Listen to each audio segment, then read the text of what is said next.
Go, Flat Tracker, go, go, go! The Kelpie Flat Track Pod, brought to you by Kelpie, affordable race products designed to help you stay on track. Now onto the episode. The Kelpie Flat Track Pod is also brought to you by our partners, Euroka Fencing, the best fencing contractors in the business. Contact Rick and the team at Euroka Fencing. Classic wheels and spokes and Otway hydro blasting. If you've got an old ride that you want to look like a new ride, contact Tim and Michelle at Classic Wheels and Spokes and Otway Hydro Blasting and Metalworks. They do a top job and have your old girl looking like she was brand new. Are you in need of a trick-looking jersey print? Then contact our new partners, Shred Design Co. They are awesome at what they do and deliver Australia-wide. So if you want to look fresh for your next race meeting, contact shreddesign.co. Kelpie is extremely proud to be partnered with these 100% Australian-owned small businesses, bringing you the best product and services possible Australia-wide. So please support our partners and let's get on with the episode.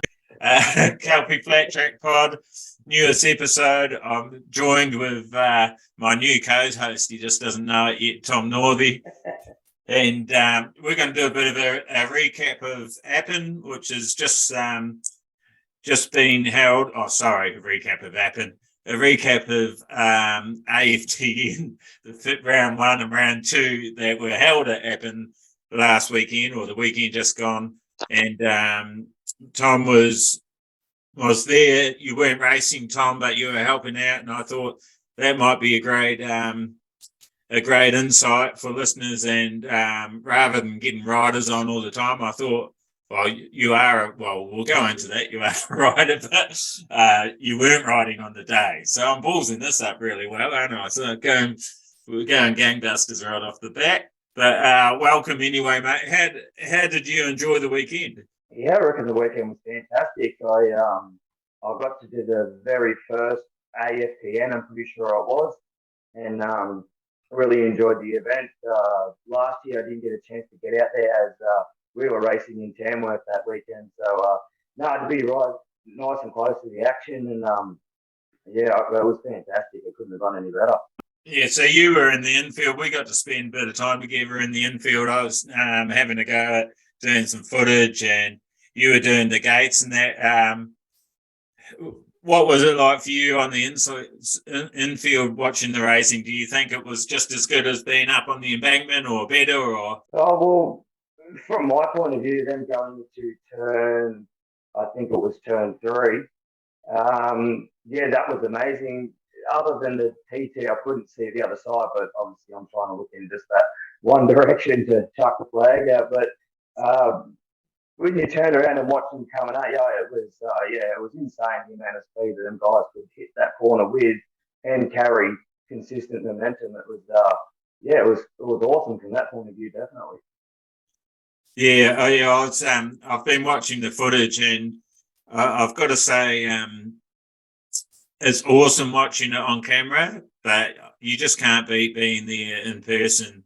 The noise, when I was filming on the infield, I didn't think to put earmuffs or earplugs in or anything, and I'm pretty deaf anyway, but it was full on. Some of those pipes are loud as, and when they're all, on the limiter together, it was pretty intense. I can't highly recommend being at the track enough. So hopefully, I don't know yet if we've got people that are listening that may not go out to the events that much. I think most of our listeners are racers or fathers of racers or, family members anyway. So most likely going to be there. But if you can get there, definitely recommend that, because it's just a whole different beast when you're in person.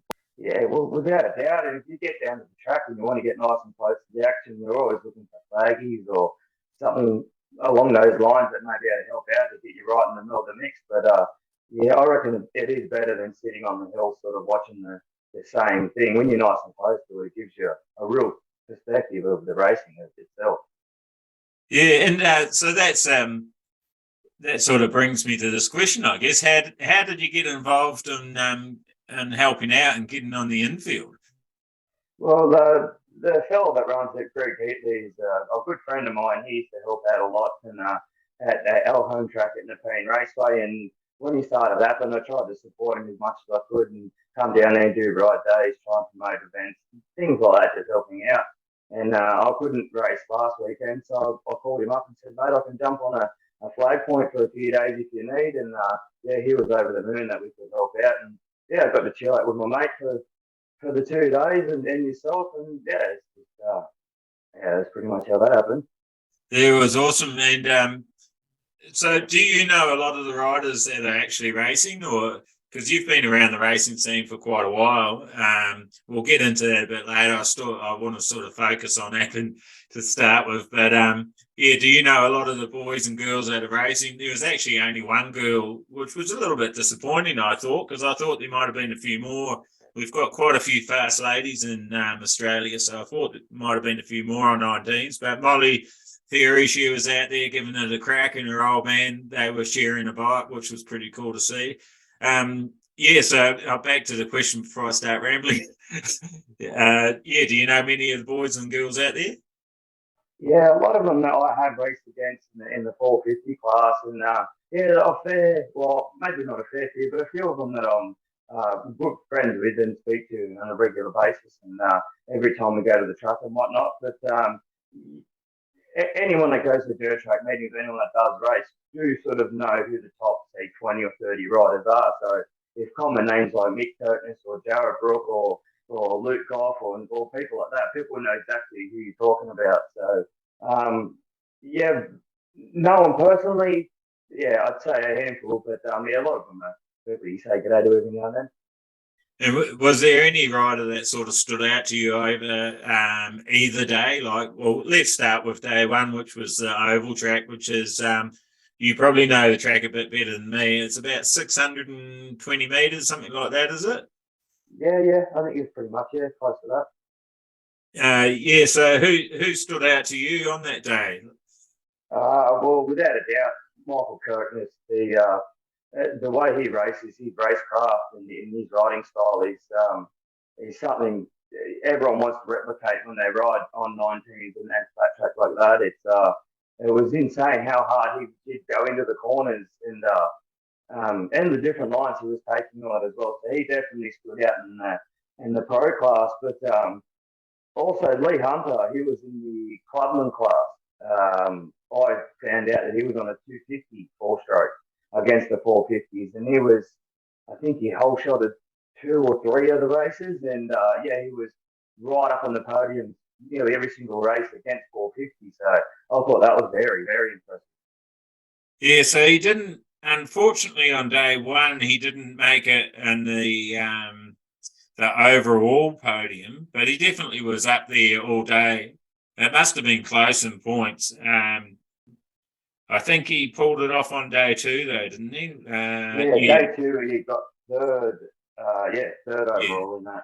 Third overall in the TT. But I mean, I agree. On day 1, he was all over them, and I actually thought he got a couple firsts and seconds on the first day. But I'd have to go through. I think there's some spreadsheets I can look at and go through. I know he went down in one race that was at the top corner there. He dropped it.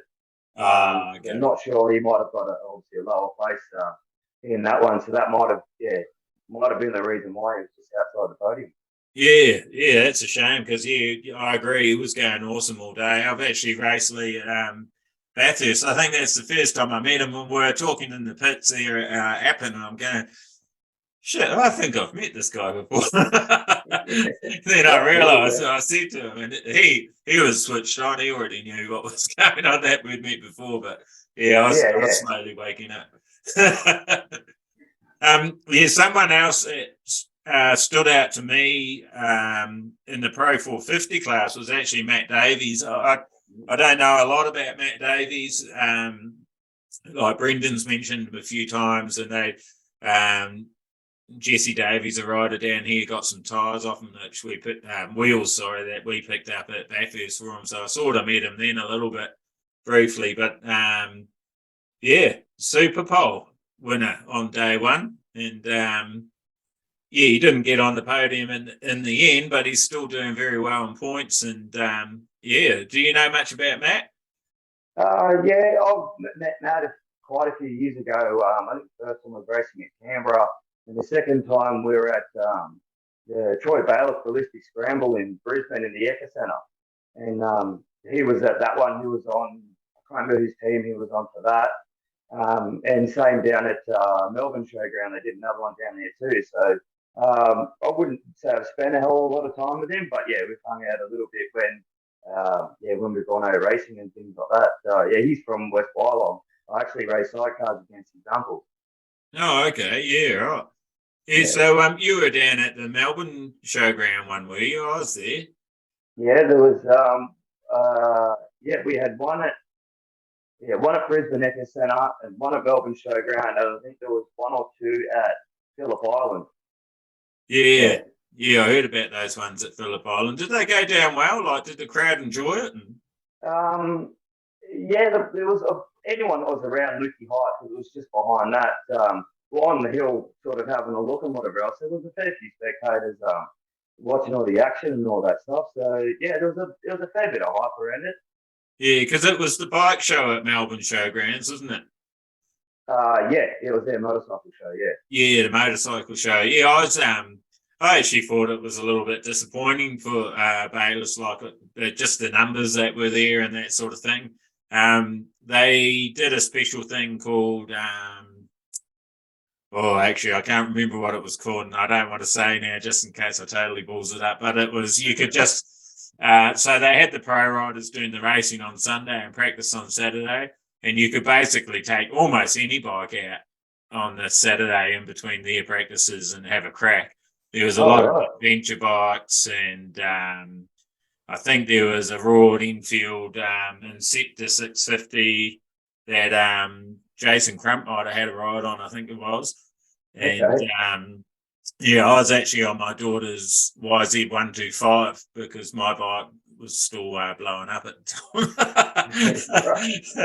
But it was awesome fun. A weird track. It was square, that one. So yeah, I thought it was sort of odd looking, but a lot of guys were sort of using those the corner thing like as a berm, just trying to sort of slide in with the dirt build up on the fence and shot away with that. I'm trying to think, when I was there with Luke, he mentioned there was one rider, I think he might have been an enduro rider, and he was actually pretty much getting the quickest lap times there because he could rail that sort of berm cornering better. And that's what it was like. Yeah, it got really deep in there, and it was just like a big desert rut or something. It was a bit of an odd thing, but it was still a lot of fun. It was fun watching. It was fun watching that. It's a couple of guys that I know, well, Jesse Davies, Brad Burns, and Brendan McCowett. Now, one of my riders, they were all riding there, so that's sort of why I went to have a look. And when I saw that I could have a ride on the same track, I jumped at it. I went, oh yeah, that'd be awesome. So, but it wasn't the track I was expecting. I was hoping it was something like a trotting track. Or yeah. Well, the Brisbane Ecker Centre was it was pretty much had no straights. That was just one big circle. But yeah, then we went to Melbourne Showground and it's a box. And what's next? Yeah, so getting back to Appin and the weekend just gone by, the whole format of the AFTN, what did you reckon? It's definitely something different than to what us dirt trackers are used to. I reckon it was a good variety. You had sort of a 6, 10, 12, and then 10 lap race. So you could sort of go out in the 6 lap race and gauge whereabouts you are, and get to the 10 lap race and then start with a bit of racecraft. And I reckon 12 laps is a bit excessive for me, or 15 a bit excessive for me. But seeing a lot of riders seem to strive through those endurance races, which is pretty good to see. Yeah, and I think it evens it out a bit because where some were a little bit maybe quicker on the shorter ones. Some of the guys that might not have quite had the pace but have been working on their fitness, when you came to the 15 lappers, you could see the positions changing a bit. And I'm going to say a couple of the younger ones I noticed that might not have been working on their fitness as much, and I reckon it caught them out a little bit. Not massively, but maybe dropped the place or something. a place or two, just maybe because they weren't quite prepared for 15 laps. And that's a fairly large track. It's would have been pretty physical, I think. Brendan was saying to me that he didn't feel it was too much of a physical track to deal with. That obviously TT was a different story, but yeah, I think he's actually been training a fair bit, like especially aerobically, and that I think it really would have helped. So I think those longer races you start seeing that sort of stuff as we're in our normal dirt track four race sprints, or 4 lap sprint races. You sort of you don't get to experience that as much. I sort of thought that was a good thing. The other thing I quite like the Super Pole. I like that we're allowed to go out there with a pit board for qualifying. I think there was only me and maybe one other teammate. I'm not sure if he's a manager or what he was. Actually, it might have been Jared Brooks' dad, I think. Was out there. So that's cool. I just hope more people will embrace it. It's a very new concept to us dirt trackers in Australia, so I wasn't surprised that there wasn't lots of people out there. So it's funny. I had to talk to the boys earlier in the week before we went up and said, "Well, how do you want to deal with that? Does that sort of stuff even worry you? You know, do you want to know where you were at?" Or so we had a bit of a chat about that, and Zane was sort of, I'm not too worried, and Brendan was, I'd like to know. So we went in there, and you saw the board that had Go Faster on it, which he actually wrote himself, and I didn't realise I wasn't meant to leave it on. Self-motivational side. Yeah, so when I had, you're in 13th, and it had Go Faster under it, I think it pissed him off more than motivated him. Yeah, well, he might have not known if he was pushing hard enough or where he was. So I think sort of that indication, even if it's just the sort of position he's in, might go, right, well, I can push a bit harder and maybe get a few more spots up. So especially when you know that you've got to be, you really want to be top 10 to get into the A group, don't you? Because was there 2 qualifying groups? I think there was. Yeah, there was, yeah. Yeah, well, actually, so then top 8, you needed to be in the top 8, really, didn't you? Yeah. So there's only 16 in the A group. So, you got to go hard, and I think the pit board concept is a good one. So I think we'll use it again. We'll probably talk about it a little bit better and a little bit more about what I ride on it. Actually, I was thinking about it today. I think I just put their numbers 22 and 7, and then I can just write the position they're in. The interesting thing was he did tell me he forgot to look up to look at it. So you know, that's how new it is. I don't know if you listened to the last pod with Kaish and Wheel, and you know, like he said, we've never had it in our sport, so it's just something that's a little bit different that we'll have to get used to. But I hope it stays. I hope we can do that in all the rounds of AFTN. I don't see why you would scrap it now. But yeah, exactly right. Yeah, no, it was good. Yeah, I listened to Kaishan's pod, half of it last night and the rest of it today. So no, that was a good one. Yeah.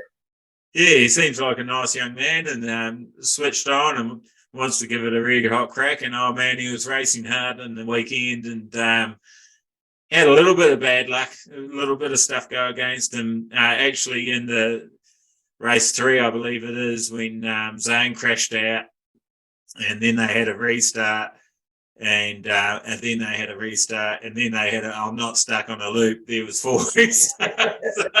They've got 4 of them, I think. Yeah, and I feel for Caution because he had 3 great ones, and then the last one wasn't so great, and he was stuck, I think, in about 5th or something like that, or 6th, and had to come back. Yeah. That sucks, man, when that happens. Like when you're out the front and then you get a restart.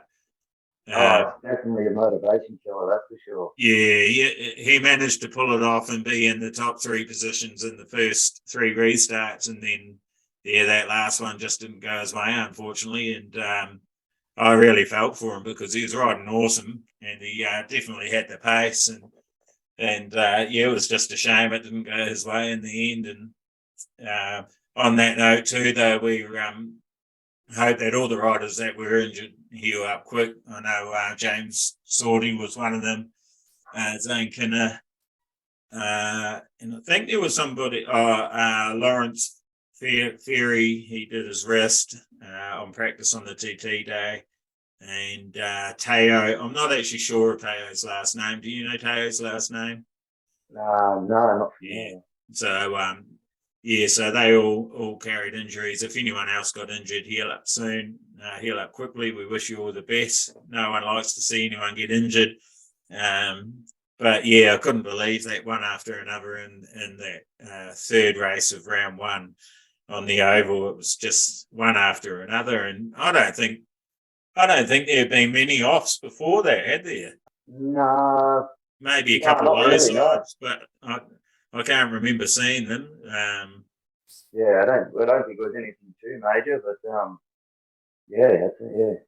Yeah, so I've got the results here in front of me, and so on the overall results, it was Michael Kirkness on day one, followed by Jared Brook, and then Matt Davies. And Matt Davies was the Super Pole winner. So, yeah, good job by all those guys. In the junior lights, it was the 555 bike of Lachlan Russell, 105 of Cameron Dunker, and 174 Brodie Page. Now, those junior lights, I remember you mentioning to me, they were pretty bloody amazing, actually. I think I unfortunately don't have the times in front of me, but there wasn't much difference between them and some of the senior riders. And I'm meaning senior riders up the front, not senior riders at the back, which was, it was pretty impressive, wasn't it? Yeah, I think there was only maybe a couple of hundreds in it, in some of them, and I was absolutely blown away.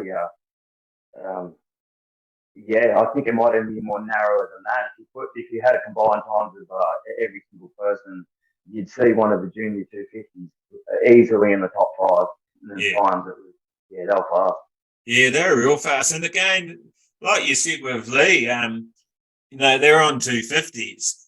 So you'd think the 450 with more horsepower, more CCs, you'd think that they would be miles away.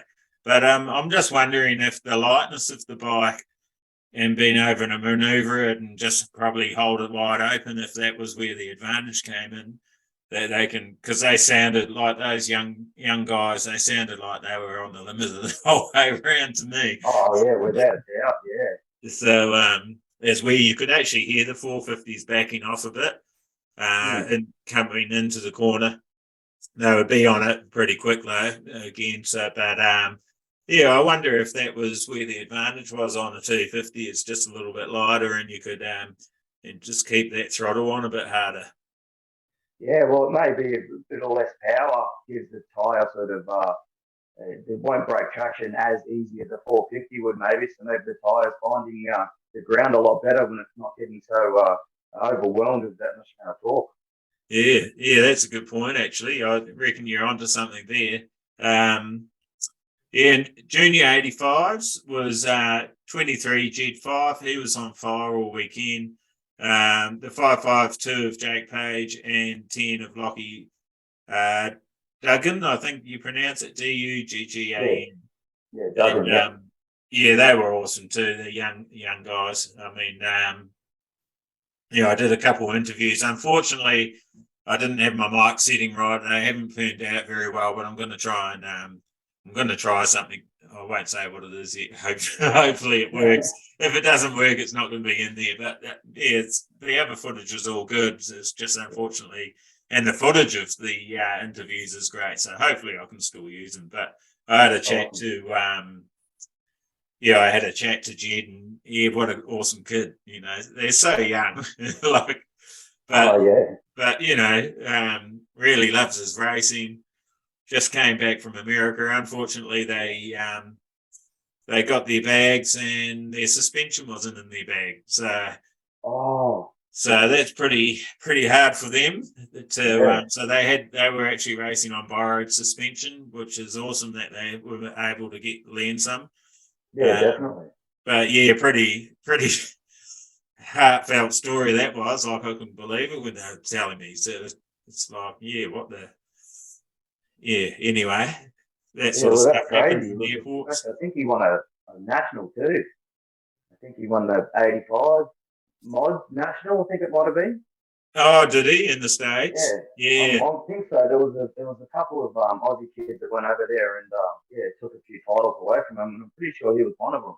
Yeah, there was a big crew this year that went over there, wasn't there? And it's impressive actually the results across the board, and even to the riders that went over there, and if they didn't podium, I mean, still hats off. It's a huge effort and great experience. Like you could see watching Jed ride around the track, you can see the seat time he's been getting. I suppose is probably the best way to do it. It's experience no matter where you race, but they've been racing a lot, and you could really see he was really focused on his marks, where he was on the gas, where he was off the gas, where he was braking. I was standing in between the two rollers on the TT, and I would say just about every lap, I could have put a 50-cent piece there and he would have hit it every time, Yeah, for sure. It was full on. So in the clubman class, personally, what do you think about that name, clubman class or clubman open? I don't know. It's the only time I've heard it was ever in motorcycle racing, and well, I don't even think it's in motocross, but it might be. I don't know. I guess it's better than saying sort of amateurs or novice or not as good as the pros. I don't know. Yeah. I know. It's a funny one. I prefer amateur over clubman, and I'm not sure why I prefer that. I think it's because our club held a clubman class, and that was a novice class. Oh, right, okay. I think that's why. So yes. Totally understand if other people don't see my opinion point of view on that, but yeah, I think that's why, because our clubman class was definitely like a beginner's class. You didn't score points, you didn't get trophies or anything like that. It was basically non-competitive, and I think that's why I have a problem with it. But I mean, these guys are far from beginners. The guys that are in that class are all still got a lot of experience and pretty fast. They were off the pace a little bit from the pro class, but not by much. I think the top runners were, again, I need to have a look at the sheets, but I think they were pretty close. And the top runners was the 114 of Rory Hutchison, 414 of Shane Gale, and number 5, Darren Webb. So I know Darren's got a lot of racing history. Yeah. Do you know Darren at all? Yeah, he's from my club out in the Keen Raceway.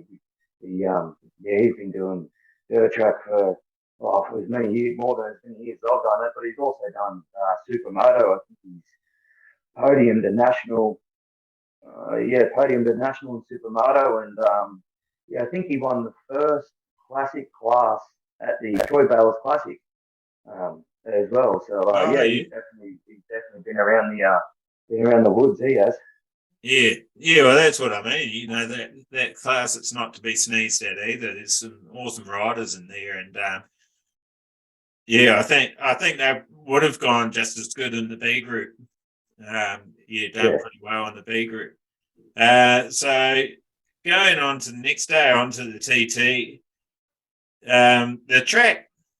the track Blue Groove, or on both days, Blue Groove, and sorry, I'm looking down, looking at my phone at the results. Right, where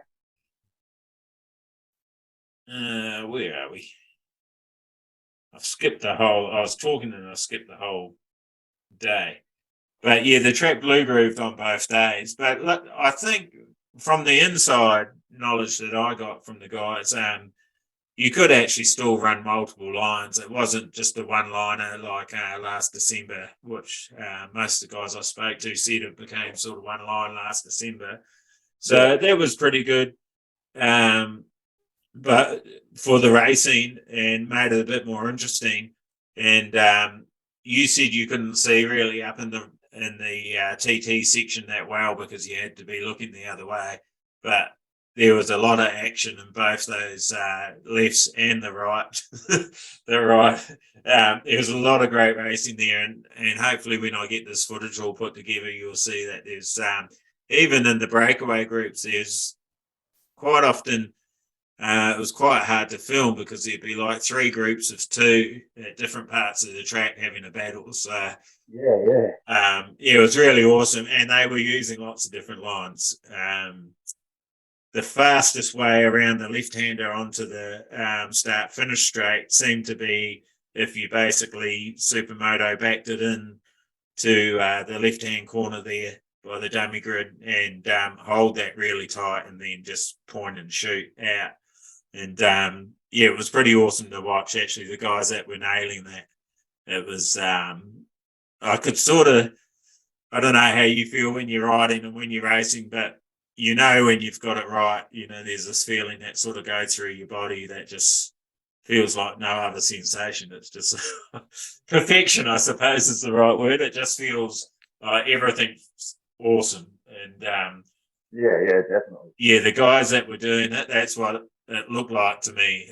It looked like that feeling. It was really smooth, and I hope I've captured it well on the camera because it's that's one of those unique things about our sport. It's awesome. Yeah. What did you think about the TT? I've ridden the TT a handful of times. Actually, I think it was not the last one time before that happened. I've actually come a gutser on the second jump going into that tight turn before the start straight. But it is very, very technical the way that track is situated, and it's how sort of you can certain ways you can hit that jump. You can hit it without getting air and keeping momentum, or you can hit it and get a fair bit of air. So it was interesting to see how a lot of riders were attacking that, and sort of as the whole group goes past, I can sort of have a quick look at the right hander, and a lot of guys were sort of backing it in, but sort of the corner was a little longer than sort of just to back in and then shoot it off. They sort of had to keep carrying momentum so they didn't sort of push out too far wide. But it was really interesting to see how the top riders in the country were attacking that. Yeah, it's funny because they didn't get it right all the time, that right-hander. Exactly what you said. It was like the corner was longer than they expected.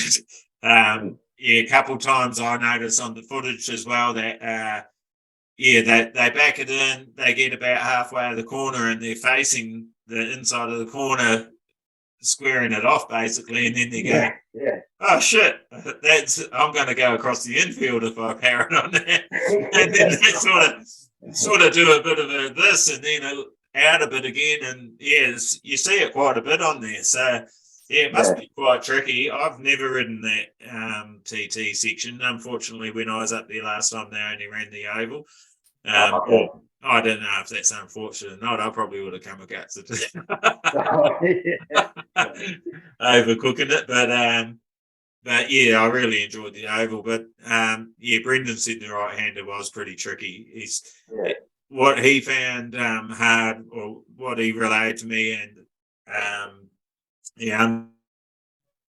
unfortunately Zane was injured, and he only did practice, and you couldn't really get a full feel for it because of his knee. But people slowed down a lot there, so you had to really anticipate how hard they were going to break. And that's right. Yeah, I'm surprised. I think I've seen 2 or 3 incidents there, and I'm surprised there wasn't more. The most seemed to happen up on the last left-hander going back out to the main straight there. Quite a few there. Billy Van Erd dropped it a couple of times there, I think. And a few front wheel washouts, just too hard on the brakes, and not quite getting it right. And it must have been frustrating, I think, for some of them, because it was quite a few of the ones that I saw, I think they were sort of second or third, and the right-hander off the back straight there where you were, the left-hander coming in to go over the first roller. There's a couple there as well. I've got some great off footage. Yeah. I On think there. there was a few riders in the Pro 458 class that had their arms in the air. I think there might have been a few wheels chopped off on the inside of that. But yeah, that was crazy racing to be right on that corner in Seymour. Just yeah, elbow to elbow, but trusting each other that no one's going to sort of knock everyone over. But yeah, no, that was really good. Yeah, it was a little bit of a. I don't know if it was a hole or if it was just. What would you call it if it's not a hole? Like a wow. It was very sort of slight, but I was watching. I was doing a bit of filming up by the dummy grid, and I was watching the guys go through there, and their front would go like that every time they hit it. And I noticed a couple riders. It was actually Jed 5. It was the 85s. He was just going around the outside of it. It just looked a lot smoother, a lot more comfortable. I said to Brendan, if you can just go around that. I know it's not the faster line because where the little well was definitely the fastest line. It was tight inside, but it almost made a couple of the guys come off. I think it was in the 450B group, especially at the start of the race when everyone's trying to find their position. You know, they're going a little bit harder. Yeah, there was a lot of this going on. I was waiting for someone to hit someone else because, as you say, they're pretty close, and when they're coming through there on the first lap, pretty much side by side, bar to bar. So, yeah, maybe that was causing the restart on that 450 race so many times. They might have all piled onto that one spot. Yeah, on day one. Yeah, was that on day one or was that on the second one? Yeah, no, it was on the TT up on the. Oh, right. Yeah, up on coming up onto the roller. Oh, right. Yeah. Okay. Yeah. There was one going into my corner as well, or sort of like I'd say a patch or a layer of dirt sort of moved, and everyone was sitting in that one spot. And there was a couple of riders had their back wheel off the ground for a fair while, so that was wild to see too. Yeah. Yeah, that was when they're coming out of turn 2 onto the straight there, wasn't it? Yeah, going in before you go the first rollover. Okay. Sort of thing comes up. It was on that spot there. Must have been like sort of where everyone was braking or everyone was turning the bike in. Yeah. But yeah, that had to be fixed up a fair few times. Actually, yeah, I remember. I know the section you're talking about. Yeah, there was with a lot of bikes, rear end jumping around there and that. Yeah, and I mean, when you're racing, you try to avoid that if you can, but sometimes when it's in the fastest line, you've just got to go through it, don't you? Otherwise, everyone always looks at it, and what you're looking at is what you're going to aim at. So yeah, well, that's a good point too. But you know, when the racing is that close, like you were saying, in the times before, you really, I don't know, it makes it hard because it takes nothing to drop, 2 or 3 spots back. So if the faster guy in front of you is going through that hole every time, and you know that's the race line, you sort of just got to grip and do it, don't you? Yeah, pretty much. Yeah. Because if you go around and then throw yourself off the race line, then yeah, you might drop and lose that position. So yeah. So day 2 was a little bit different actually. As far as who the riders were at the top were, like of course, like the top sort of 10 to 20 riders, fastest riders in Australia, they were all in the mix, but it just got jumbled around a little bit more with that technical, those technical turns. Michael Kirkner still pulled it off. I think there was a race there that I didn't think he was going to, but I think he must have pulled his way back. That was just before the first jump. He's, I don't know, it sort of looked like he dropped the front end and caught out the corner wire and threw the flag out. And he stood directly up and he just leant down, grabbed his bike with one hand and picked it up like it was a Talio. And he just threw his leg over it, fired it up and sort of went. And then bang, off he went. I think he went from last to second in that. And that was insane to watch him like the breathing place for the field, like it was nothing, to be honest. Yeah, that's crazy. Yeah, I must have missed that. It's funny, when you're filming, even though you're filming the race, it's really hard to actually know what the hell's going on. Oh yeah, I know what you mean. It's like, I don't understand people at concerts and that, and they're always like with their camera like that, with their phone. And it's Yeah, like, that's right. you don't actually enjoy it as much, I don't think. I mean, I was enjoying it because I'm doing it for a reason. So it's not, not, if I was there to spectate, I definitely wouldn't have my phone in front of my face. I'd be, No, nothing better than seeing it with your own eyes.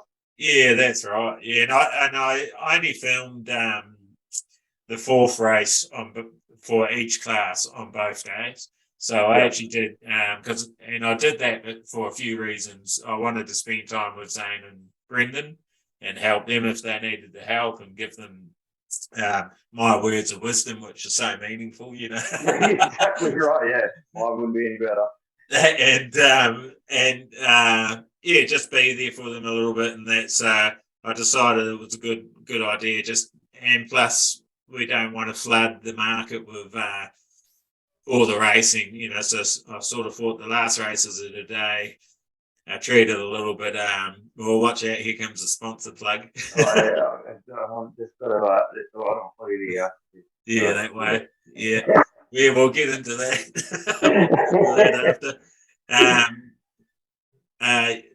So I decided to watch those races and take a little bit of footage and that sort of just short clips and that, and then just film those the fourth race of each class of the day. So that was worked out pretty good actually. Plus then on the editing side and all that. But yeah, it is amazing how much you miss, like especially if you're following the leaders. And I was doing my best to see if I could see where other battles were happening and then film them for a little bit so everyone gets to see themselves racing and that sort of stuff as well. But it's bloody hard. It's really hard.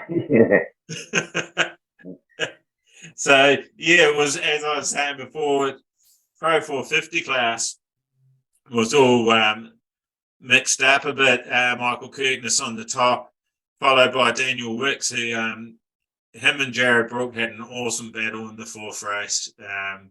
I don't know how he didn't give in to the pressure from Brooks, the J21. He was just on his ass the whole time. When he did catch up to him, he's just on his ass the whole time. And Daniel just kept them at bay, which I thought was pretty amazing effort actually. And Daniel also took out the Super Pole for TT, which was pretty cool. Junior Lights, he had some of the same guys from the first day: Cameron Dunker, Lachlan Russell, and Thorin Openshaw. Junior 85s, Jed 5 dominated, Lenny Duggan and Lockie Duggan. So that was awesome. And then in the clubman, number 5 Darren Webb took out the day, and 414 Shane Gale and 87 Lee Hunter. Now, if I can remember correctly, might have been Shane was leading that race and he went down and then gave Darren the lead. But no, I think he got a flat tire. His rear tire was going down. Oh, was it? Is that what happened? Yeah, he's Yankee Steve said it to me. He goes, I think his tire's going down. And then when Webby went past, I looked again, and it was definitely getting softer. Yeah. I'm pretty sure he still finished the race, but I don't think there was much air in the tire. Yeah, well, someone was leading and crashed. I've got it. Oh, I think it was Jason. Oh, Griffo, yeah. Yeah, Griffo. I think it was that was the race, and he was leading or took the lead, and he crashed, and then the number 5 of Darren Webb held it for the rest of the race. But yeah, as I say, the footage is pretty good. I was pretty happy with it, so I hope everyone enjoys it. Looking forward to seeing it. Yeah, when I eventually get it up there. Now I'm talking it up. I have to start working a bit harder on it. But Yeah, so shall I? And I just realised as I was doing it, I sort of you meant to save the Premier class to last, aren't you? I'm doing it all backwards. I was doing Yeah, it. oh, that's all right. So we'll do it this way. We'll do it in reverse. So the top 10 in Clubman at the moment are Shane Gale, Darren Webb, Lee Hunter, Roy Hutchison, Neil Gridler, Jason Griffin, Reece Sandow, Daryl Mellon, Timothy Holder, and Molly Fairley. So yeah, that's your top 10 in points at the moment. Then for Junior 85 is Jed 5, Lenny Duggan, Lockie Duggan, Zach Brady, Charlie Nicholas, Logan Turner, Bo Jarvis, William Wiggins, Jai French, and Jack Page. Junior Lights is Cameron Duncan, Lachlan Russell, Thorin Openshaw, Brody Page, Cooper Archibald, Jaden Holder, James Wood, Blake Ferry, and Hugh Hope Hodgetts. Michael Price in 10th, rounding it out. And in the Pro 450, I sort of did think this would happen, and it did. Michael Kirkness, Jared Brook, Daniel Wicks, Kyson Wheel, Matthew Davies, Thomas Herrick, Billy Van Erd, Rory McCullough, Coulter, and Jordan Dole, and Rowan Teagart. I'm sorry if I'm not very good on your pronunciation of your names. It's amazing I can actually speak English. But so that's the top 10 in each class. And yeah, huge efforts by all the riders, not just the top 10. Some of the riders' days didn't go the way they wanted it to go. But that's racing, as we all know, and that's part of why we do it, I guess. Those ups and downs and the challenge of it all. But overall, I think it was a fantastic event. We've been really excited to go up there, and yeah, probably didn't quite have the setup the way I envisioned it, but we still got the job done. The riders had a good time. Unfortunately, Zane went out with injury, but really hoping he'll be right by Brisbane. And you know, Brendan made great progress. He wanted to be in the A group, and he made it happen on the Sunday. So for Team Kelpie, yeah, it was a success really, and it's still early days.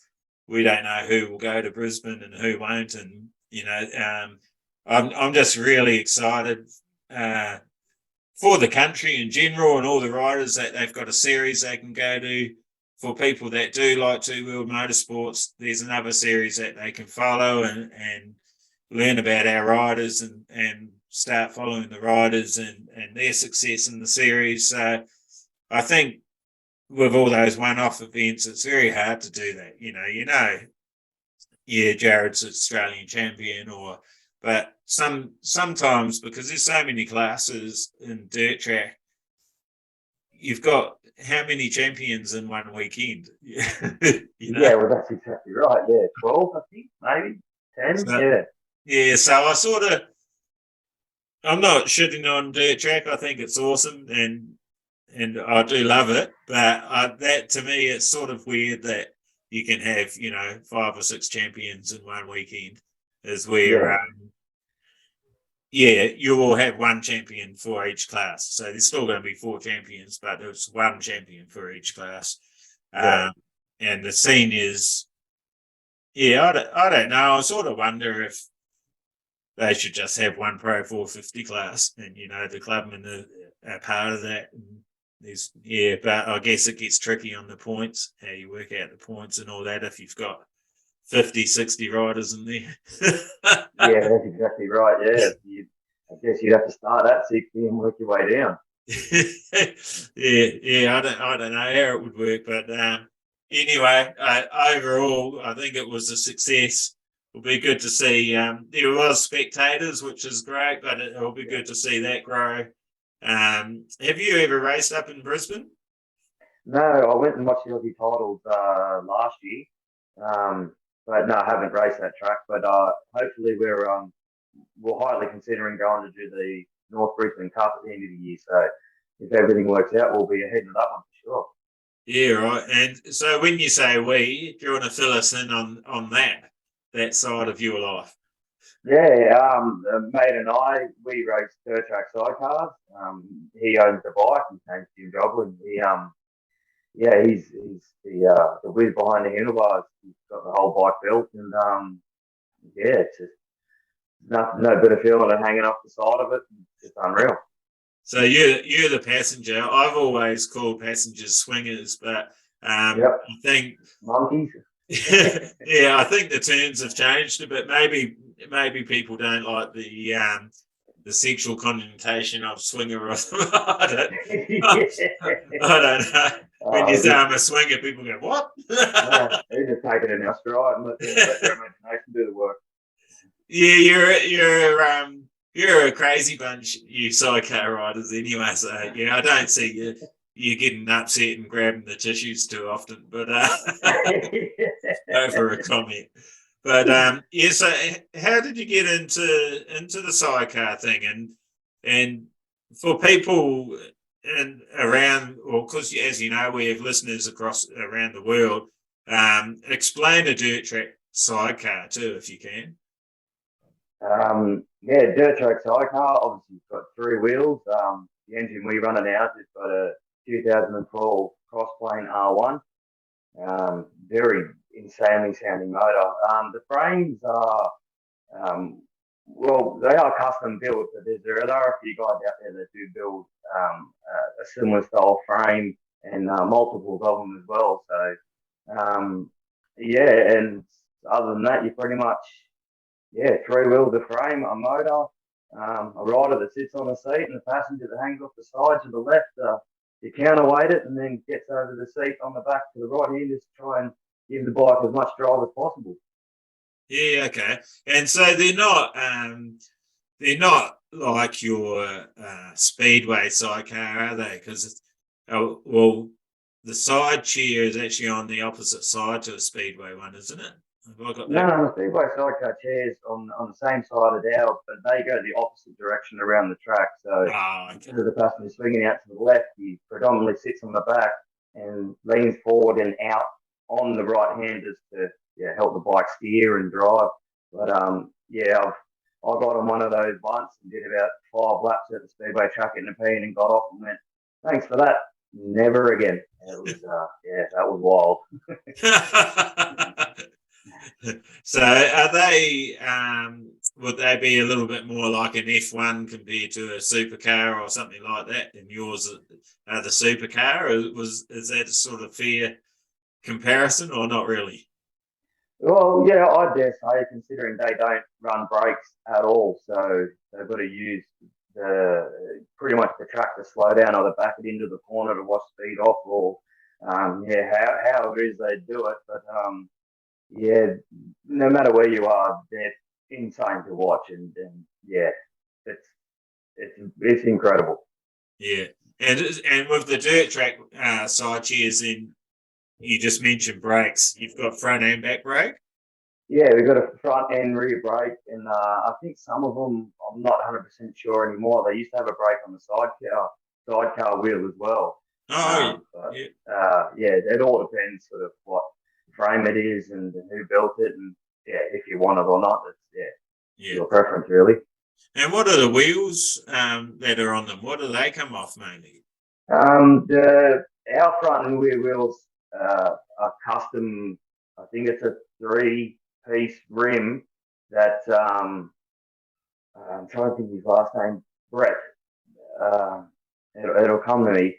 He's made or machines up the rims and then sort of bolts together and then chuck the tyre on after that. But the sidecar wheel could be anything. Pretty much like a go-kart wheel or something like that. It's only pretty much to keep the platform off the ground. That one is, Yeah, crazy. And you do 2 wheels as well, don't you? Yeah. Race the 450 and 250 class out at the PM2. Yeah, but you seem to prefer the three wheel stuff lately. Oh well, sort of last season I sort of lost a little bit of interest in dirt track, and I did a little bit last year, and then when Jobbo turned around and said, "Oh, do you want to jump on the side of my sidecar because my cousin can't make it. And I was like, yeah, no worries. We did one race and that was all good. And then he said, well, my cousin's not coming back. Do you want to jump on for good? And I thought, well, yeah, I don't see why not. And I've known Jobbo for years, yeah, we've brought our family, friends, and all that as well. So yeah, he's up from Gunnedah way. So yeah, get to travel up there and go racing, and then sort of it's harder halfway for him to get to where we're going, or vice versa. So yeah, it works out really well. Yeah, cool. So yeah, he's not like a local mate or like a neighbour or anything like that. He's actually a fair way away from you then. Yeah, about 5.5 hours. Oh, actually, no, he's moved to Armidale now, so I think he'd be more like 7 hours. Yeah, okay. Up the road there. Yeah, so yeah, his local tracks, Balcarry Park at Gunnedah. Yeah. And do the sidecars, because we don't get many of them here in Victoria. Like I've been to meetings like Vic Titles and that, where we've had a few turn up, but not like up your way. Like you guys actually get quite a few at a meeting. Do you think there's a bit of a resurgence of them, or it's just sort of stayed the same? No, there's definitely more being built, and a lot of them are coming out of sheds as well, and being passed on and things like that too. So, but well, predominantly, I think most of the dirt track sidecars are in New South Wales. I remember we raced the Victorian titles in Albury a few years back, and there was I think one South Australian and a couple of Victorians and a couple of guys from New South Wales, but we never really saw them up our way or any further. Yeah. But yeah, there's quite a few. There's a handful in Brisbane as well, and they're always fast when they come down racing. They're pretty quick. They are. Yeah. So you say they're pretty quick. So does that mean they've got good competition up there that just doesn't travel down, or how do they get so quick? They've got a clear track. They just get lots of practice. Well, I think they just do a lot of travelling. They do a lot of travelling. They come down and do meetings in New South Wales, and yeah, well, there's always a Queenslander at any state sort of title or national title down this way. So yeah, I don't know. I think they just must breed them fast up there. Got no explanation for that, really. Yeah, that's fair enough. And what about your two-wheel stuff? Like, did you start dirt track when you were younger? Have you got titles that I don't know about? What's the go there? No, I started racing dirt track in 2008 at Napi, and yeah, Dad kind of kept me sheltered from the motorcycle racing life. I knew he raced bikes, and his brother raced bikes, sidecars when they were younger. But yeah, when that all come to light, that he used to race bikes too. He got his brother's old sidecar back with a new engine in it and whatnot. So we sort of cleaned that up. It's a classic one, and cleaned it up. And a good friend of ours, Peter Schumacher, rest in peace. He's donated one of his engines to us, and yeah, we bolted the thing in, and we raced that at classic events, and yeah, we're going to go out and have some fun on it. Yeah, awesome. Yeah. So has your dirt track been rekindled? Are you feeling a bit more love for it again? I know. Well, I'm just going to announce it. So we're actually talking to our giveaway prize winner, who I'm really happy to give you a tyre, Northey. I think it's awesome. You put a lot of effort in. You probably answered for all the invisible entries that didn't. I think you gave me about 10 answers, which is. I had a few more as well, but when you said, "All right, that's enough," I thought I'll give it a break. I don't know if I said that's enough, but I said you won. You've definitely won. Yeah, I took it politely. It's all right. You put a lot of effort in. So I think it actually is a slight variation, but yeah, I'm going with flog that like button. So I reckon it's a ripper. It's pretty Aussie. So yeah. And yeah, the Kiwis will relate as well. We flog that old Datsun 180B a fair bit. Yeah. That's it.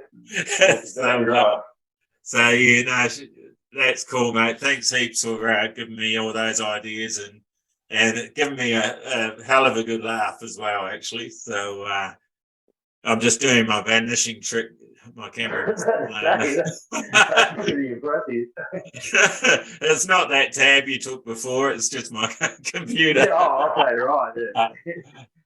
Yeah, I don't No, know. I appreciate that tyre. It was sort of yeah, I'm riding my old 2001 YZ125 at the New South Wales Classic titles at the team starting next month, and I had a choice to make up an 18-inch wheel and use the tyre I've got, or try and find another one. And then when I saw you it happen, I thought, oh, I wonder how much your 19 tyres are. And then when you told me, I thought, how good's that? And then you said, yeah, try and win the giveaway, and you don't have to give me money for it. So I thought I'll take advantage of that.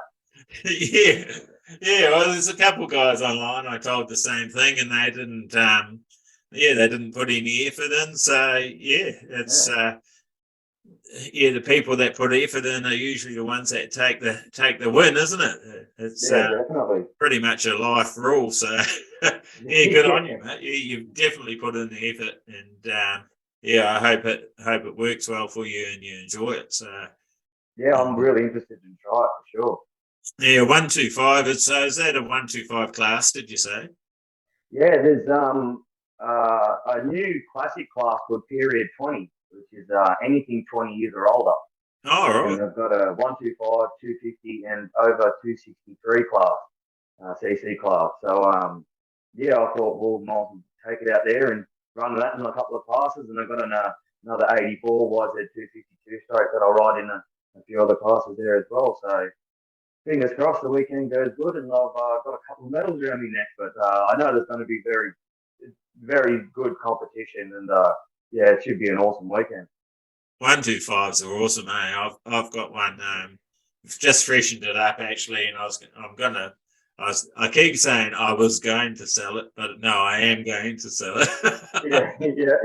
I sort of don't want to, but we need to clean out a bit. So it's been a great bike too. So, but yeah, I don't know that something about riding the two-stroke.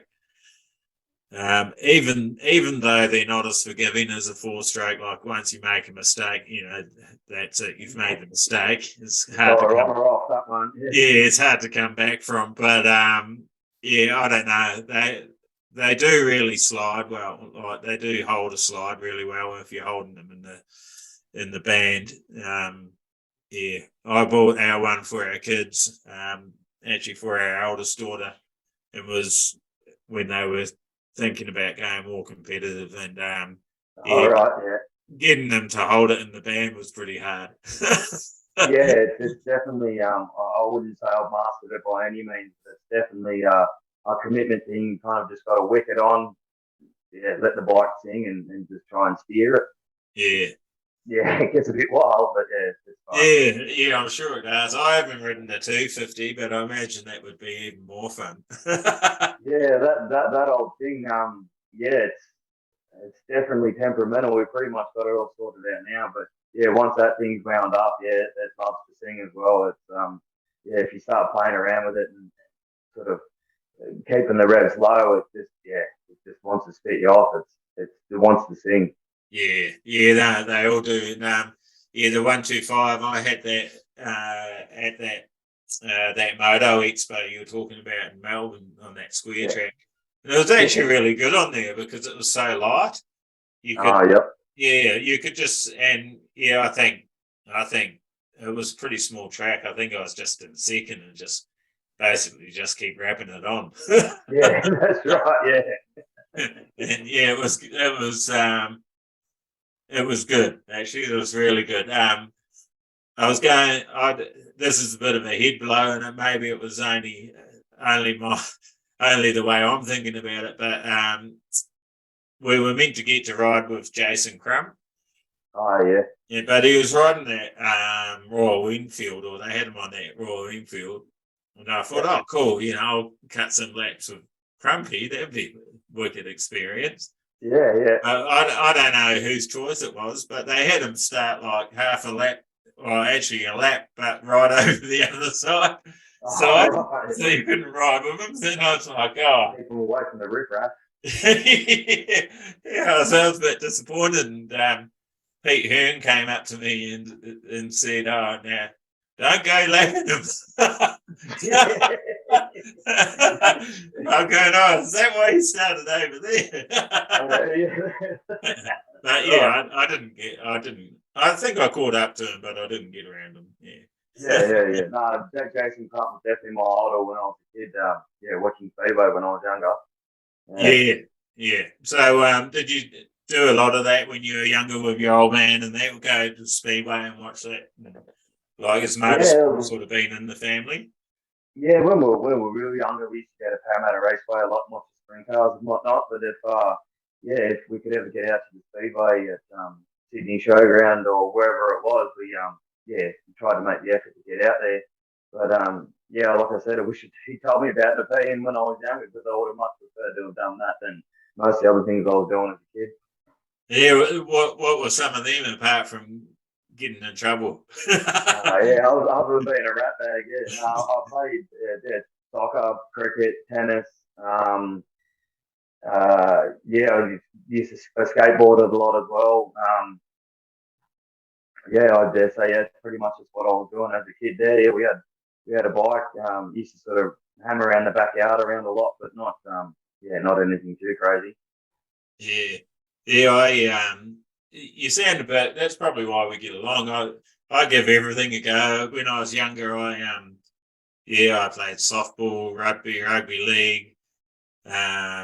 Basketball, not really, but a little bit, and all the other ones I actually did for quite a while. Um, did I say soccer? I think I did. Yeah, surfing. Yeah. Did a bit of boxing, bit of not taekwondo. What's the other one? Oh, Thai kickboxing until I Oh broke yeah, my yeah, yeah. groin, and then that finished that. Yeah. Enough. But yeah.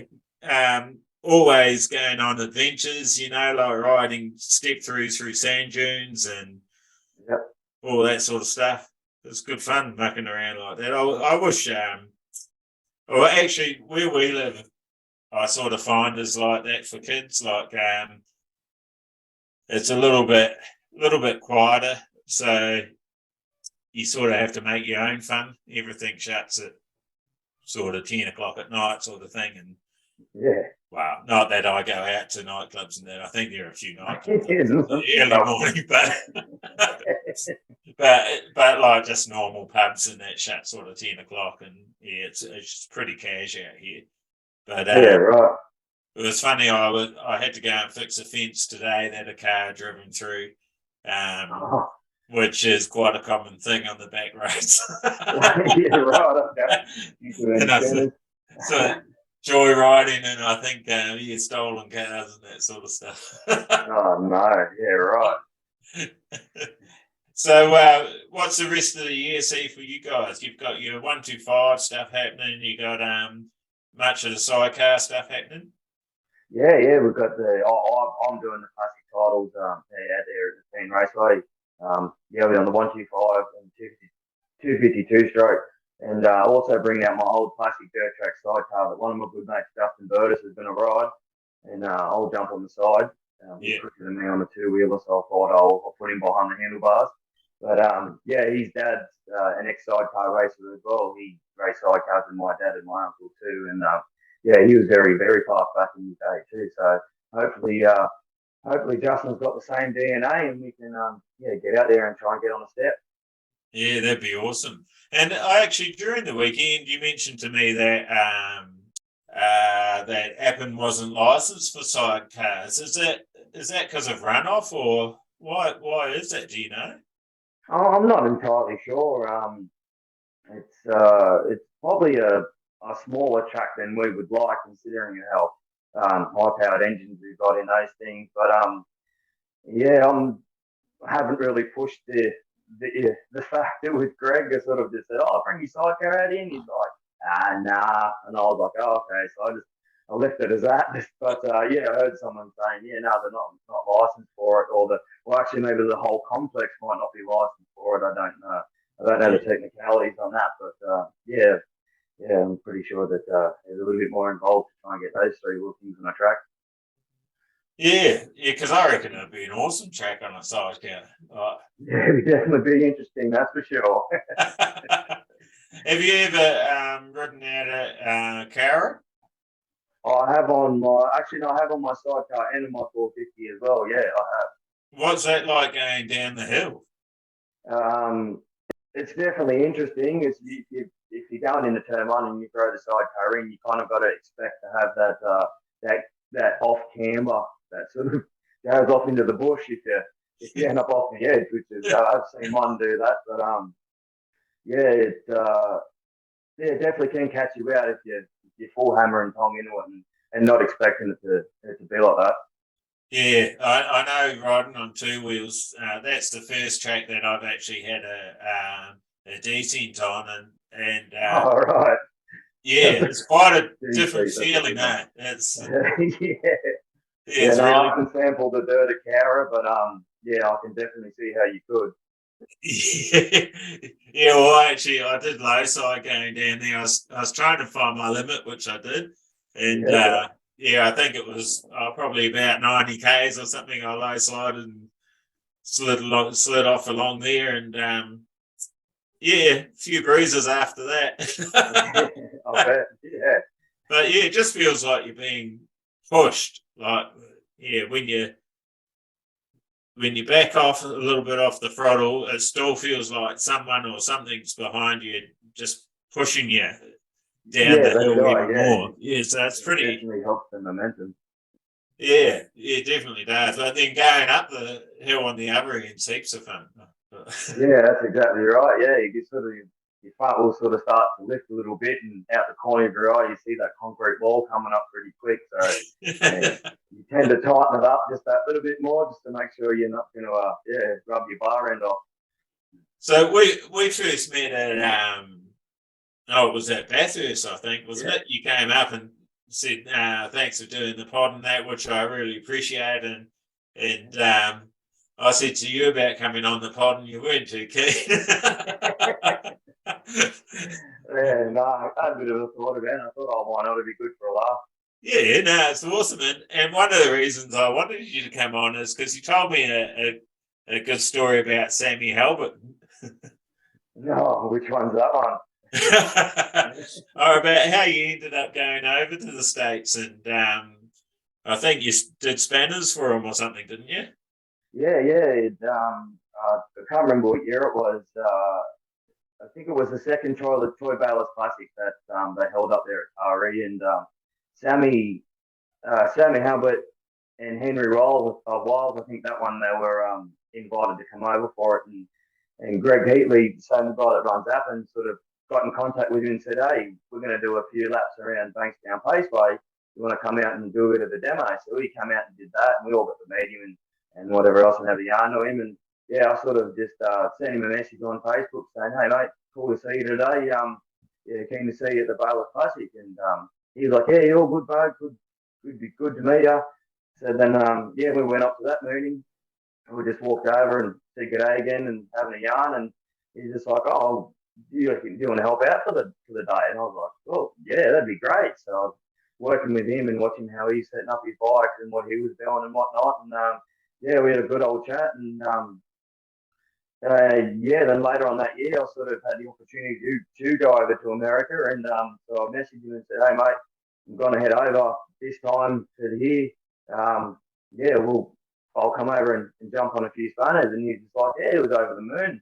And yeah, flew out there. And yeah, I think the first race he did out there was Knoxville Raceway, which funny enough was the home of sprint car racing. And yeah, I've always been into sprint cars when I was a kid, so that was awesome to be yeah at the home of sprint cars too.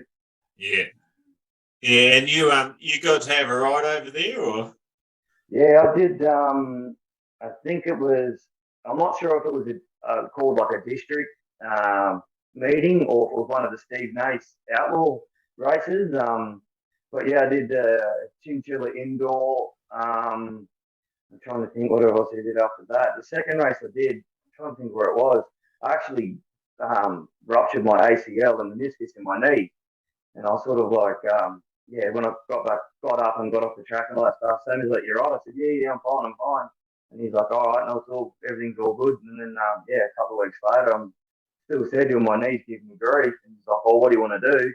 And then, I've contacted sort of my doctor back at home. He's like, oh, I think you better come back here and get your knee sorted out before you do anything else. And I'm glad that I did, because it would have been an absolute nightmare to try and sort that out at that time anyway. Yeah, okay. Yeah. And what's the indoor track like? Was that concrete or was that dirt? No, this one was dirt. They do race the indoor on concrete. That's a whole nother world there in itself again. But yeah, no, that was just an indoor sort of dirt surface. Yeah. Yeah, that's pretty cool. Are they like a small speedway track or? Yeah, pretty much. Yeah. Yeah. And was it fun? Like, I've got a bit of a thing for these short little tracks like that. And I did. Yeah, I did say I was having fun. It was sort of it was a lot different. Like, I come from racing at the Nepean Raceway and then go over there on a completely different setup on a track like that. It was it was a bit hard to get my head around, but I reckon you would have enjoyed it as well. I really would have loved to hit one of the bigger tracks, but it was what it was. Yeah, well, that's it. You got the opportunity to have a go. That's awesome. Anyway, I reckon. Was that on a 450 or was it on a framer? Yeah, it was actually my cousin's 450. It was either his or his mate's bike, one or the other. But no, that was on just a 450. Just dropped on the ground. It handled really nice. A lot different than what I had set up here, but it was good. Yeah, because they set them up. Well, this was a while ago, wasn't it? So they set them up pretty low. Then I think they're starting to lift them up a bit. I'm not sure why that is, but quite often you like on CTX tank slapping pod and stuff. I've heard them say they're running them a bit higher at the Arizona Super TT. Well, I don't know if they called it Super TT this year, but the Arizona TT. Scotty Dubler was saying they look a bit higher and that sort of thing. I wonder why they're doing that. If they just find that you don't need to drop them as low, or I'm not sure why they're doing that. But no idea. The suspension technology must have got a little bit better, and they might not have to drop it as far down to find that nice comfort range. Yeah, I don't know. Oh, excuse me, it's getting past me bedtime. Did you watch any of the Virginia half mile in the weekend? Well, after we got back from Appin over in the States. That's the coin, is it? Nah, DeCoin's been. This one's. I think it's West Virginia. Oh right, yeah. No, I haven't seen any results or footage from that. No. There's bloody. In the singles class, I'd never seen this before. James Rispoli was actually co-announcing with Scotty Dubler, and this dude leans on the back end of his bike and locks out his rear suspension. Right, okay.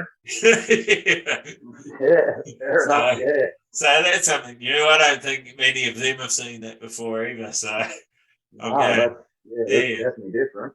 I can't remember how he started, if it actually made any difference or not. But it was pretty unreal. I've never seen it. I've never heard of that. But that's definitely different. I suppose it could. I don't know. It's probably if you're having problems getting traction from the start, would that already get weighed over the traction because it'd be preloading the spring? That would be right, wouldn't it? It's hard to say. Well, our sidecars don't run rear suspension. We're solid to the ground there. And, I'm not 100% sure how that would go down. But it'd be definitely bumpy to try. It wouldn't feel too crashed on, I wouldn't think. You wouldn't think? Yeah, I wouldn't think so either. But, it'd be interesting to see if it takes off. That's for sure, yeah. Solid rear end. I don't think he got the whole shot. If he was whole shotting it, doing that and whole shotting every time, then it will take off for sure. But yeah, definitely, yeah. It was an interesting observation. Yeah. Yeah. So it was cool catching up at Appin, mate. Are you going to go up to Brisbane too? I'm not 100% sure. I've seen that it was on the 16th and 17th of September. I'm definitely going to go up to the one at Taree, but yeah, I might have to give Brisbane a miss. I'm not 100% sure exactly what's on our calendar towards the end of the year there, but yeah, I don't think it collides, but yeah, it might be a bit too far for a weekend. She's a pretty big journey. Yeah, we're starting to plan it out already, and my head's already spinning. Yeah, I bet it is. Yeah, It's like because you think, oh yeah, it's I think it's about 3 days car ride each way for us. right. Yep. You could probably do it in 2, but you know, I was just focusing on the car ride, and my mum said to me, "Oh, so we've got to book accommodation too," and I went, "Oh yeah, fuck, I suppose we better. We'll be sleeping in the car." Yeah, that's right. Yeah. Hadn't thought about that, but yeah, yeah. Hopefully, the whole crew we're going to go together. I'm not sure how yet. Get a minibus or something. I don't know what we're going to do. How is Zane's knee going?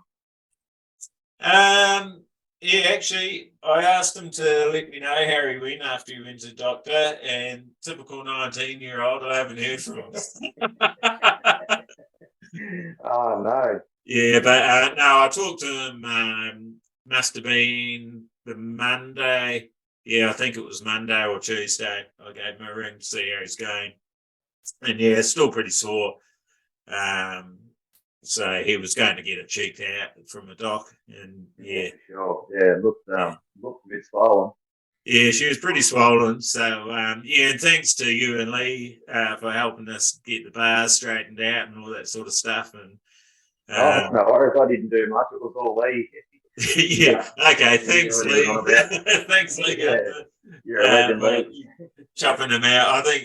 I think you were keeping his auntie entertained, weren't you? Oh no, the rumours are going to start now. What have you done? Well, that's definitely helping out, mate. so it was a lot of fun actually. Walking around and talking to everyone, and yeah, for sure. yeah, I'm looking forward to doing the next one, and watching the guys do the next one, and Yep. yeah, we'll see what next year brings. I don't know. I probably, yeah, I don't know. I might throw a league over. You never know. Yeah, you got to for sure at least. I got a lot of questions to why I wasn't. Fair enough. But yeah, I think our first team outing went down pretty well, really. And yeah, I hope that it shows other businesses and other people that you can do it, and that it'd be good if there was more people doing it, and APO come out and their numbers, and which is awesome, and add that professional element to it. Yeah, Matt Davies had 2 guys riding for him, so yeah, that was good to see all those 3.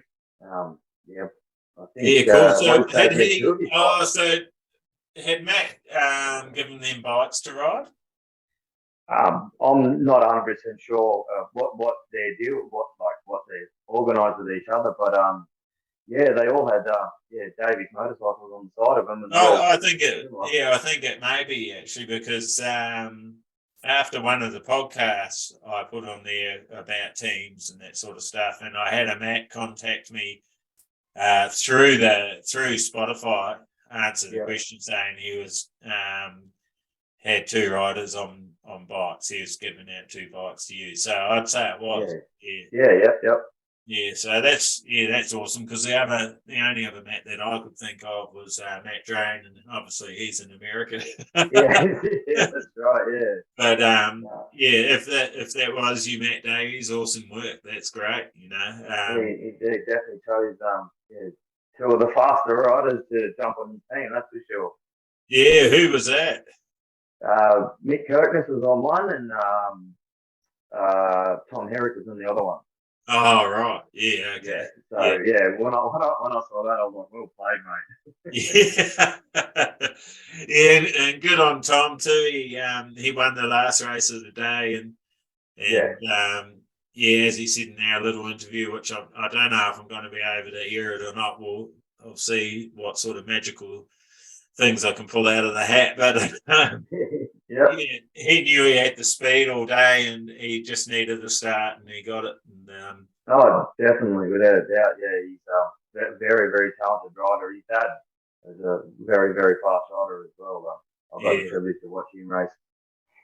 yeah, no, Tom's an awesome racer, and one thing I noticed, he just never gives up. And he sort of just you don't see him for a bit, but he's always lurking, if that makes sense. He's Yeah, always yeah, definitely. he's He's always definitely got there, heart. and then he just bloody punches through. So Yeah, um, yeah. He's quick on the oil too, so it wasn't surprising to see that he was equally as fast on the loose stuff. yeah, well, the similarities are there, aren't they? Like once that track starts grooving up, it looks. I know it's different, but it does look a lot like oil, like Yeah, hard, hard and shiny. Maybe yeah, not that's right. polished Yeah, some of yeah. it is oil, but Yeah, it's yeah, crazy how rubber can lay down such a solid surface. Yeah, like that on dirt. Yeah, it's crazy to see. yeah, it is crazy, and it's crazy to see where it forms as well, like the way it forms. I think in the right hander that didn't groove up so much, did it? That sharp right hander, but on the exit, definitely there was a big black line up the hill. Yeah, yeah, So yeah, it's obviously where you're going around there a little bit gingerly and then powering it on.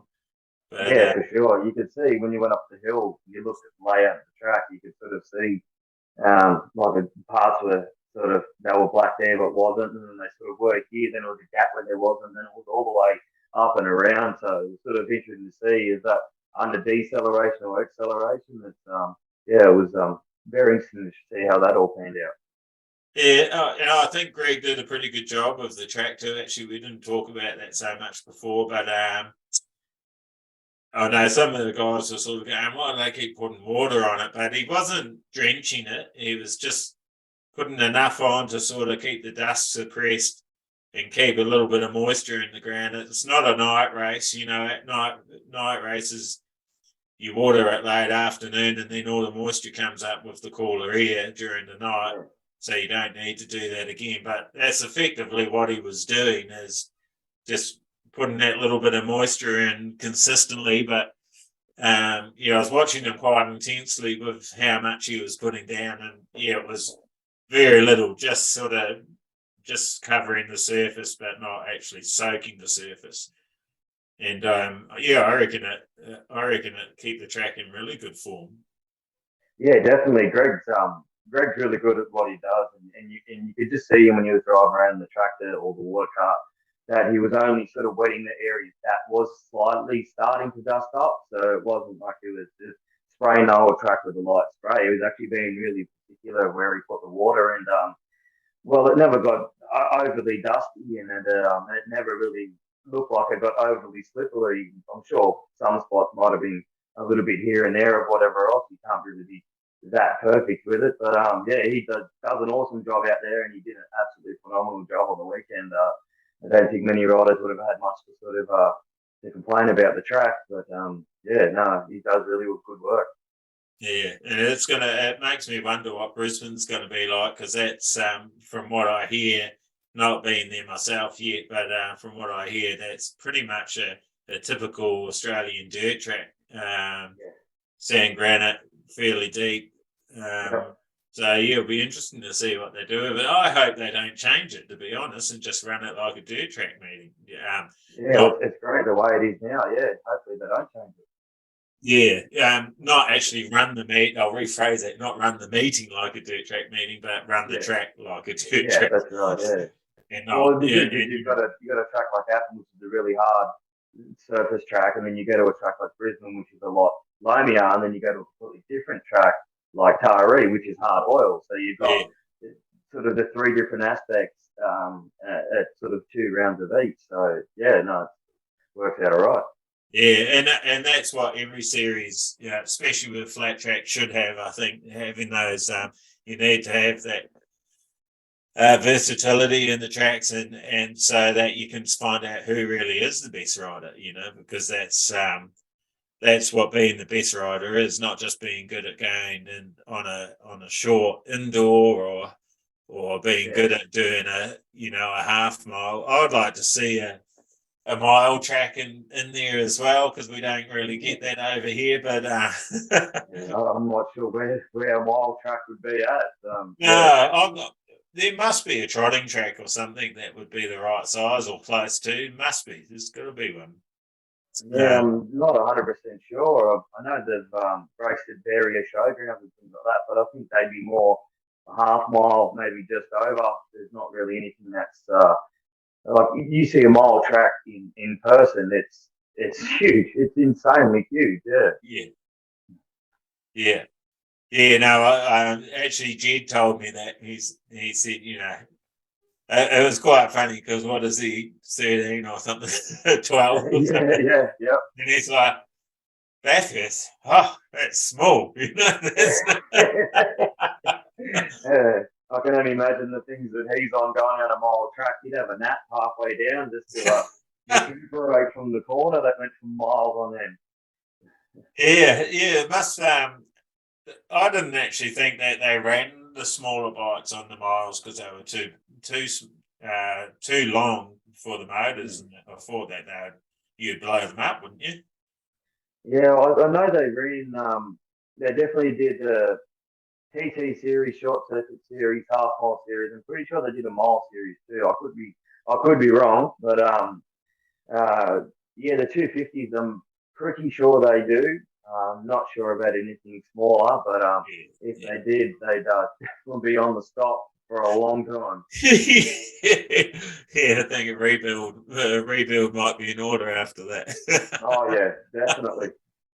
Oh, it's been a pleasure talking to you, man. Thanks so much for coming on and giving us your perspective of the weekend. And it was good hanging out with you. And yeah, hopefully we'll see you again soon. If not up at Brisbane, somewhere else. I'm not sure where. Are you actually? Are they having sidecars at the Aussies at Albury? Yeah, we'll be at Aubrey for the Australian Dirt Track Finals. Yeah, and I think next month. I think at the end of the month we're at the New South Wales titles at Coffs Harbour, the track titles at Coffs Harbour. We'll be there for that one. Yeah, and then yeah, I think we've got the Akuba Classic and Track Masters as well at Raymond Terrace. Yeah, we've got that too. So yeah, we've got a fair few meetings on towards the end of the year, which will definitely be good. Yeah, that's going to keep you busy. I wanted to come to the Akuba. I think Brendan might hit there, but I've got a little bit of an overseas trip that I've got to do. So I think, you can't have everything. Where's your priorities? Yeah, exactly. Well, I will say it is a business trip, so that's where my priorities are. Yeah, fair enough. Yeah. But can't argue with that. yeah, so I'm aiming to do the Aussies, and I'm not sure what else around there. Obviously, the AFTM, we're going to be doing those. Yeah. But yeah, for riding myself, I'm going to do the Aussies, and yeah, I haven't really decided on anything else. Be last minute, I think. Fair enough. I'll do. But I did want to do the Akuba because I feel like I've got unfinished business there. I got third in the vets class, and I missed out to now. Not by much, I don't think, in the 19s class to get in third. Oh, right, okay. So I sort of feel like I know a little bit more now. Yeah, right. Okay. I sort of feel like I could go and give it a good crack. But who knows who's going to be there on the day. Yeah, that's right, yeah. Might not even get close to the step. But yeah, I don't know. You've got to be in it to win it. That's it, got to be in it to win it. And I think, I've on the 19s, definitely feeling a lot more comfortable. Actually, feeling more comfortable than on a 21-19. So I pretty much think I'm fully converted, which I should be as I sell them. But but yeah, I think I feel pretty comfortable racing on all the tracks, like deep loose tracks, solid loose tracks, and oil and that. I think 19s hook up really well on all of them. So Yeah, be good if we see more and more people deciding just to go that way, and then the AFT growing bigger, and hopefully seeing riders come from other countries and it all growing, and it'd be yeah, awesome. we're starting to see some open meetings put the 19-inch only class in too, which one of them was Bathurst. I'm trying to think.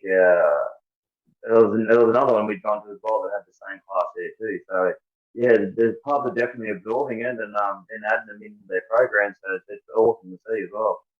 Yeah, well, I do feel a little bit for you sidecar riders. Like, I know I think you either commented on a post or something. Don't forget us sidecar riders. Yeah, dude, yeah. So this is Is there anything more you want to say about that? Because this is your limelight. It's solely a flat track show after that. No more sidecars. Oh, all right, yeah, not much more, but yeah, it's good to see young kids come up to you after the race and go, "Will you really hang off the side of that thing around that corner?" And you go, "Yeah," and they go, "That's insane!" And then 5 minutes later, they're sitting on the bike hanging off it like I did, and it's Awesome. awesome to see the young kids do that and everything else, and especially when one kid sits on the seat and the other kid sits on the side for a photo and says to Dad, "Hey, Dad, can you buy me one of these?" Yeah. This is pretty funny to see their expressions and their reactions to that.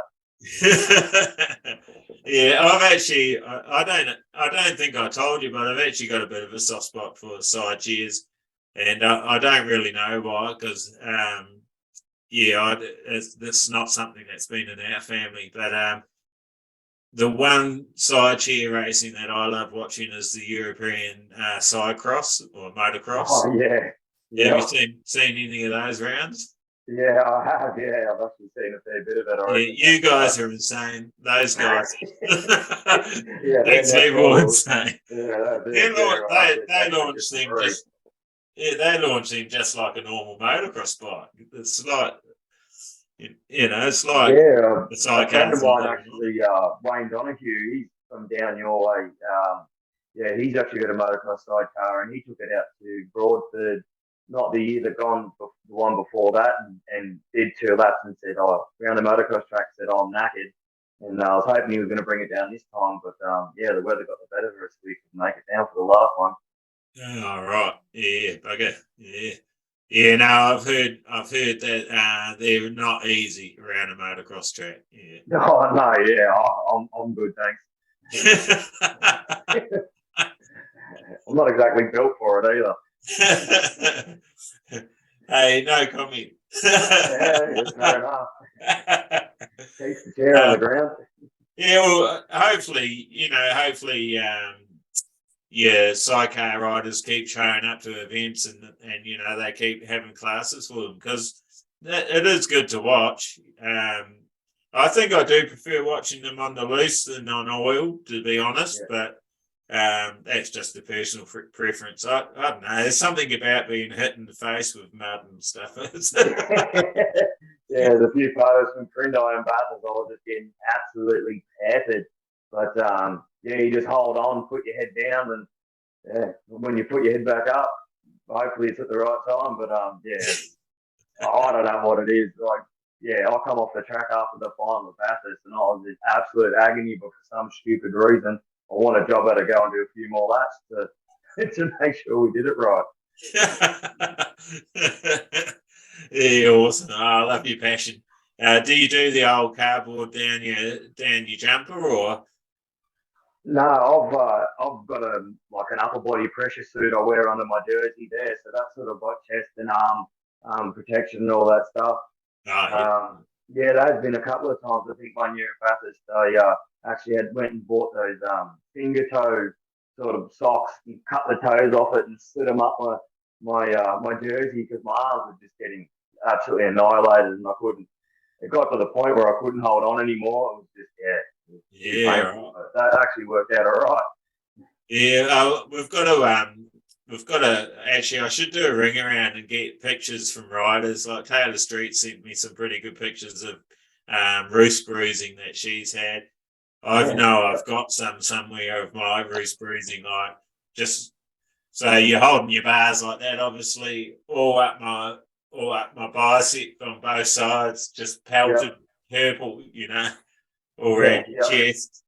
Owen, I don't think we took pictures of that, but yeah, it was taking skin off our noses and Oh wow, right.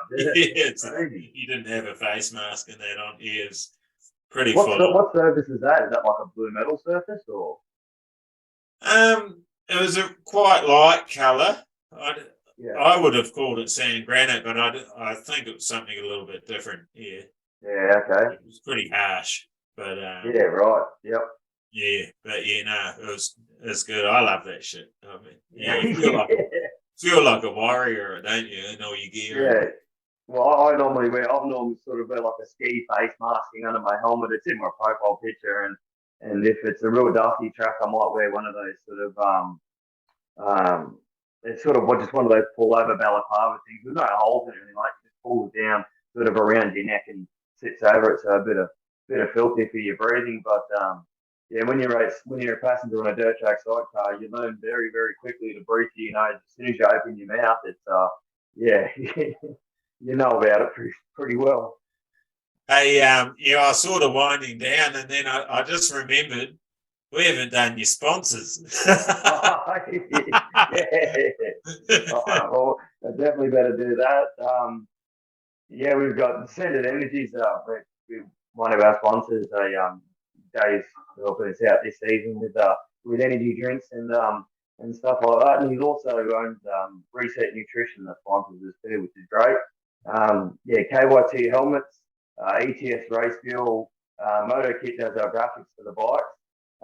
Yeah, Dr. Mac did the engine, and I've got to say, whatever he did, holy crap! Because that thing is it just wants to swallow you up and spit you out, and I love every second of it.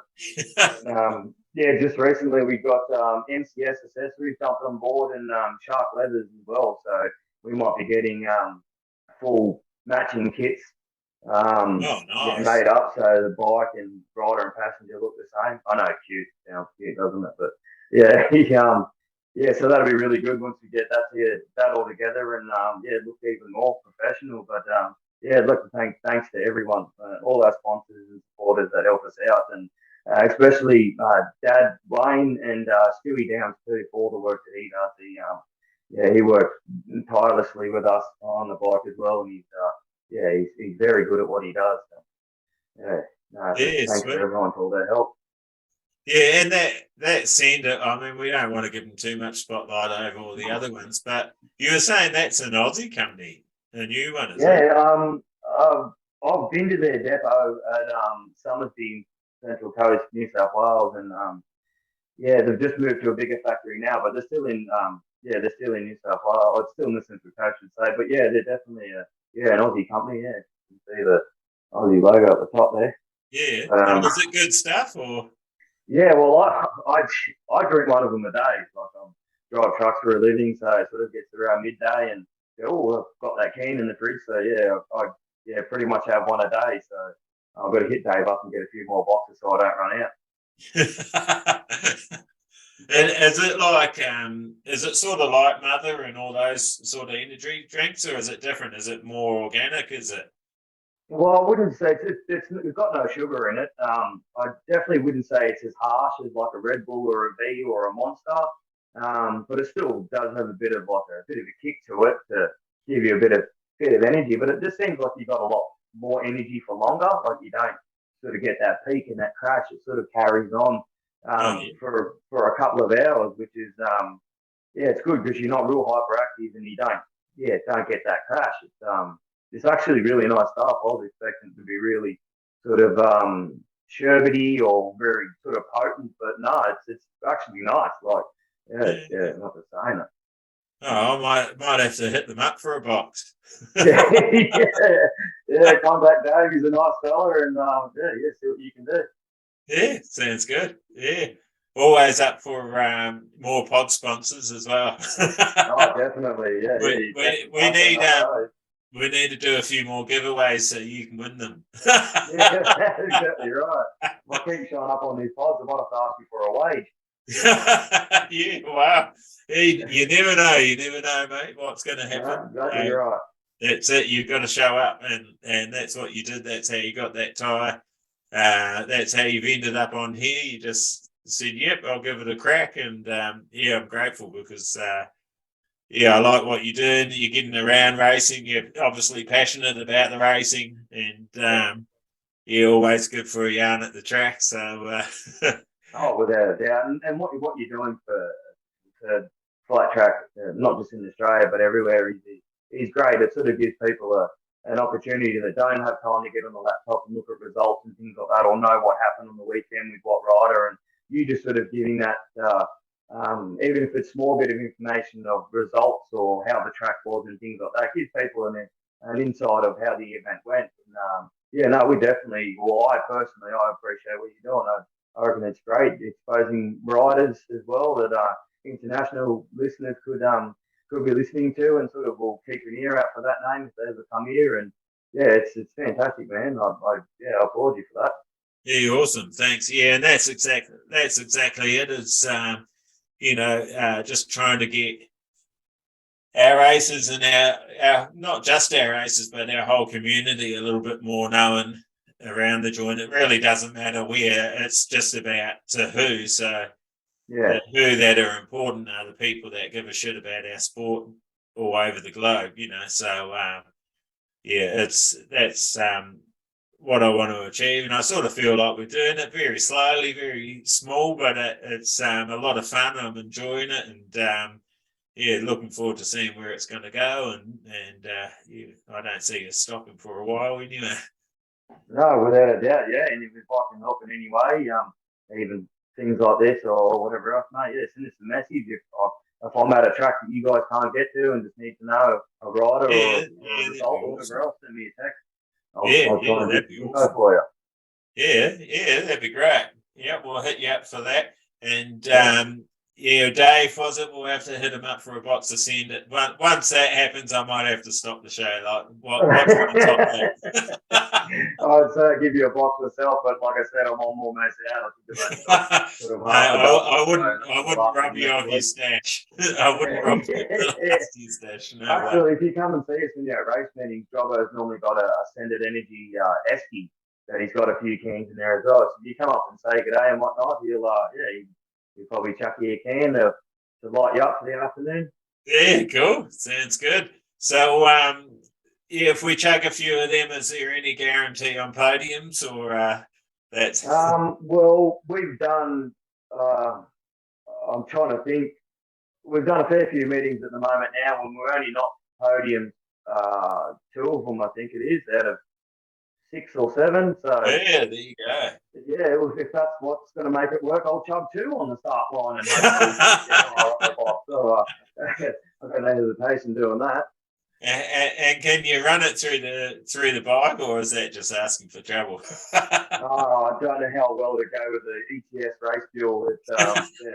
Might play around with it a little bit, but you never know. I might not test that on Jobbo's bike. I might test that on someone else's. Yeah, your competitions. That's right. Yeah, would be a good idea, I reckon. Now they're going to be looking out for me when I come and say hello. Yeah, they might set up some little cameras around your bikes or something. Yeah, exactly right. And, a sidecar rider or passenger probably isn't the smartest person to get into a punching contest with. Yeah, okay. Spoken like someone that knows the facts. Yeah, beautiful, mate. Oh, take care, and thanks once again for coming on the pod. And we'll talk to you soon. No worries. Thank you very much for having me. Awesome. Cheers, mate. The Kelpie Flat Track Pod is also brought to you by our partners, Euroka Fencing, the best fencing contractors in the business. Contact Rick and the team at Euroka Fencing. Classic wheels and spokes and Otway hydro blasting. If you've got an old ride that you want to look like a new ride, contact Tim and Michelle at Classic Wheels and Spokes and Otway Hydro Blasting and Metalworks. They do a top job and have your old girl looking like she was brand new. Are you in need of a trick-looking jersey print? Then contact our new partners, Shred Design Co. They are awesome at what they do and deliver Australia-wide. So if you want to look fresh for your next race meeting, contact shreddesign.co. Go, Flat Tracker, go, go, go.